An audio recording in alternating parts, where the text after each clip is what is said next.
ریاض کے اندر ایک شخص جس نے ایک شیخ سے مشورہ کیا کہ میری والدہ اور میرے باپ تو دنیا سے چلے گئے، میں ان کے ساتھ نیکی کیسے کر سکتا ہوں؟ کہا افضل الصدقہ سقی الماء، اللہ کے رسول کا فرمان ہے سب سے افضل صدقہ ہے لوگوں کو پانی پلانا۔ اس نے عہد کر لیا آج کے بعد مسجدوں کے اندر ٹھنڈے پانی کا بندوبست میں کروں گا۔ ڈیوٹی سے واپس آیا، ایک مسجد میں داخل ہوا، دیکھا کہ وہاں ٹھنڈے پانی کا بندوبست نہیں۔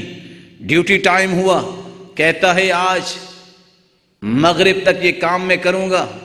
عصر کی نماز پڑھ کے واپس آیا، امام بھی نکل رہا ہے اور دیکھا ٹھنڈے پانی کا بندوبست ہو چکا ہے، بیٹھ کے رونے لگ گیا۔ پوچھا کیا ہوا؟ تم تو بڑے اچھے انسان ہو۔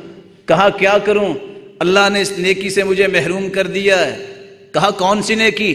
کہا نیت تو میں نے کی تھی لیکن بندوبست ہو چکا ہے۔ کہا پریشانی کون سی ہے؟ یہ تیرا بیٹا ہی لگوا کے تو گیا ہے۔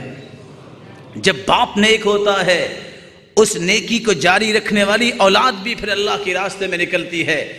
پھر قرآن کہتا ہے جو مومن ہوتے ہیں ان کے اگر درجات بلند ہیں تو قیامت کو پھر اولادوں کو بھی اللہ ان کے ساتھ اکٹھا کر دیتے ہیں۔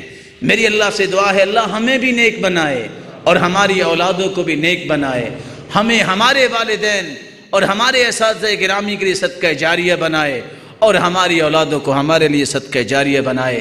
جو دنیا سے رخصت ہو گئے اللہ تعالیٰ ان کو کروٹ کروٹ سکون نصیب فرمائے، جو زندہ ہیں اللہ تعالیٰ ان کو صحت والی، خوشی والی، سعادت والی، استقامت والی لمبی زندگی عطا فرمائے۔ وآخر دعوانا الحمدللہ۔